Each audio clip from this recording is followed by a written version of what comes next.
दोस्तों कहते हैं सड़क या किसी वीरान जगह पर बड़ी चीजों को कभी नहीं उठाना चाहिए और न उसे अपने साथ रखना चाहिए। पता नहीं वो किस चीज की बला हो जिसे आपने अपने सिर बांध लिया हो। आज की यह कहानी भी कुछ इसी पर आधारित है। आज की कहानी में हम देखेंगे कि आखिर साहिल को किस तरह एक खौफ से टकराना पड़ा जब उसने एक ऐसी गलती कर दी जिसका अंजाम बहुत ही खतरनाक हो सकता था। तो आइए जानते हैं आखिर क्या है इसके पीछे की कहानी। साहिल की उम्र 16-17 के आसपास रही होगी। एक दिन साहिल शाम को अपने घर कहीं से लौट रहा था। सुनसान रास्ता था, तभी साहिल की नजर एक दीवार घड़ी पर पड़ गई जो कि सड़क के किनारे रखी हुई थी। साहिल ने अपने चारों तरफ देखा तो उसे कोई नहीं दिखा। साहिल भी सोचने लगा कि आखिर ये घड़ी किसकी हो सकती है। इस तरह सुनसान सड़क पर कौन इतनी सुंदर घड़ी को छोड़कर जाना चाहेगा। वो घड़ी वाकई में बहुत कीमती और खरी सोने की तरह लग रही थी। वो दीवार घड़ी थी और उसके ठीक बगल में ही एक हाथ में पहनने वाली घड़ी भी रखी थी। साहिल को वो घड़ी अपनी तरफ आकर्षित कर रही थी। साहिल को इतना तो पता था कि यह घड़ी बहुत ही महंगी होगी और तो और इतनी चमकदार भी है। बस इसी लालच के कारण साहिल ने उस घड़ी को अपने साथ उठा लिया और घर ले जाने की सोची। वो घड़ी पीले रंग की थी जो कि बहुत ही ज्यादा चमक रही थी। साहिल जब लौट रहा था उस रास्ते से तब उसे काफी देर हो चुकी थी और शाम भी काफी ढल गई थी।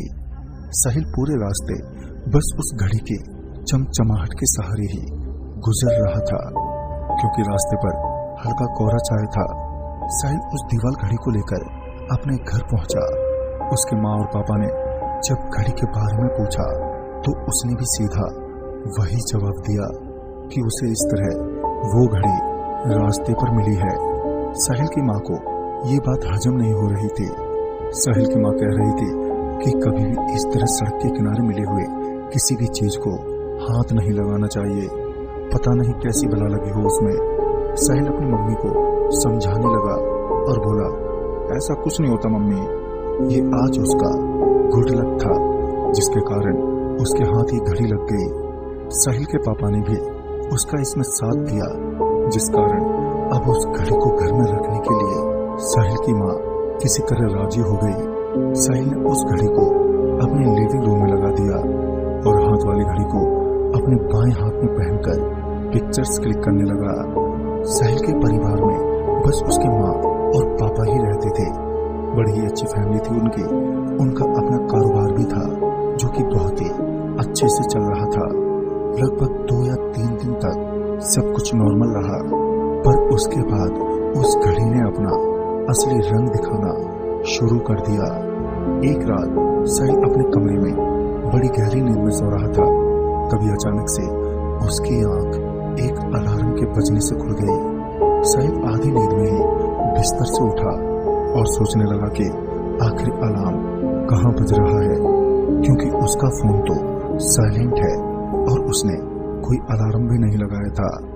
साहिल ने तभी सामने की ओर देखा कि वही सोने की घड़ी जिसे वो अपने घर लाया था वही लगातार बजी जा रही थी। साहिल को तो जैसे एक झटका लगा क्योंकि उसे अच्छी तरह से याद था कि जब वो रात का डिनर करके अपने कमरे में लौटा था तब तक घड़ी लिविंग रूम में लगी हुई थी। फिर अचानक ही आखिर कैसे ये घड़ी अपने आप उसके कमरे में आ गई। अब साहिल को 2 दिक्कत थी। पहली की घड़ी का इस तरह अपने आप यहाँ पर आना और दूसरी कि अलार्म का बजना।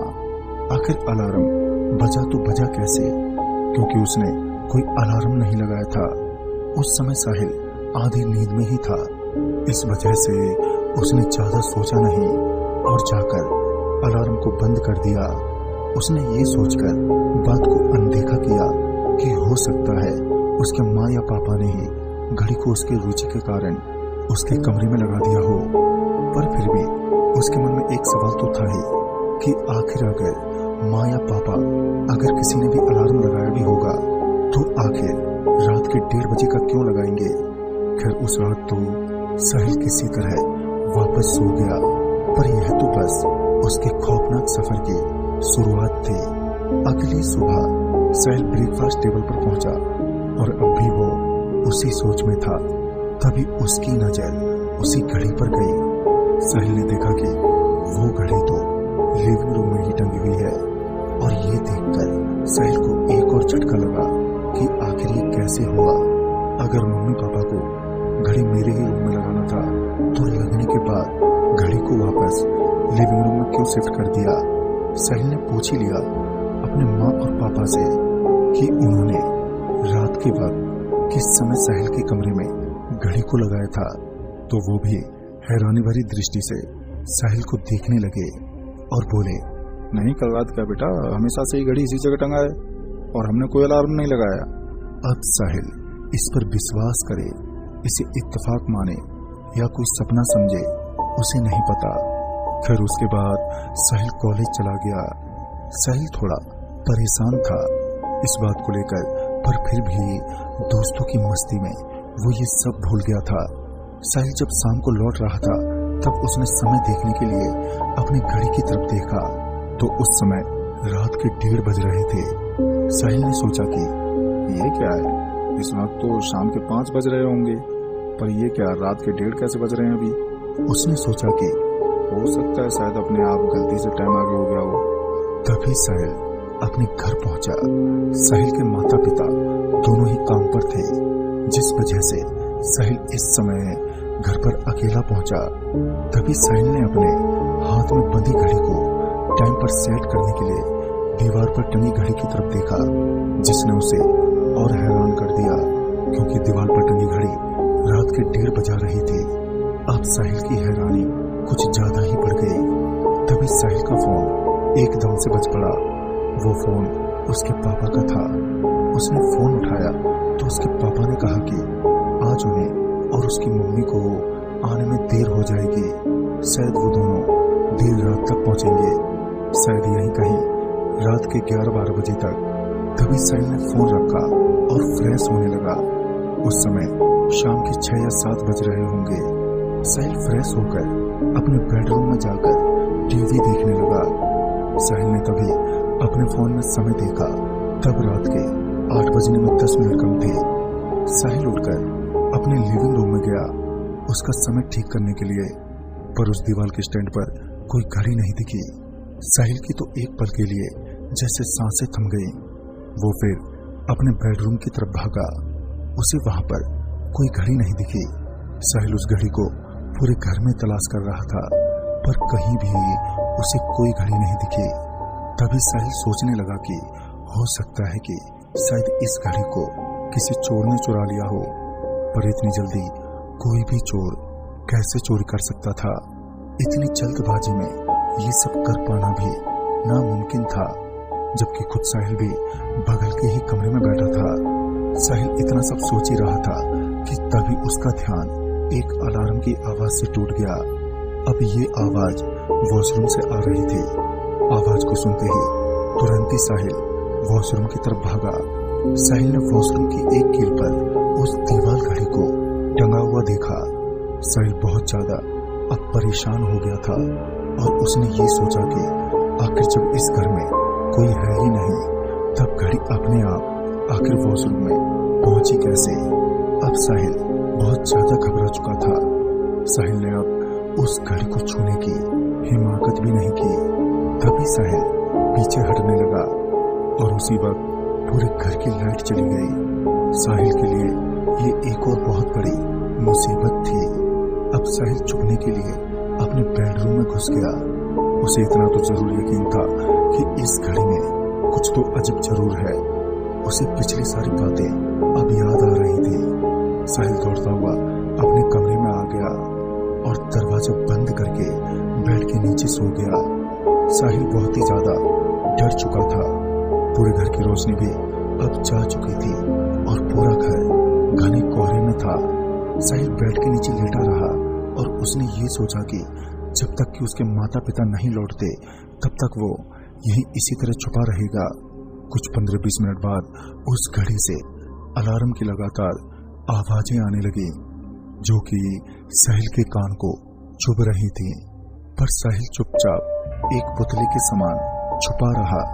और तभी दरवाजा अपने आप खुल गया और साहिल ने जो इस बार देखा तो उसने उसके दिल को बहुत हद तक डरा कर रख दिया था। साहिल ने देखा कि 3 शख्स जो कि कद में काफी लंबे थे पर उनका सिर नहीं था, वो उसके कमरे में दाखिल हुए और एक ही तरह से खड़े रहे। साहिल उन्हें ठीक खुद से कुछ ही दूरी पर साफ साफ देख रहा था, जिन्हें देखकर साहिल की हालत अब खराब हो गई थी।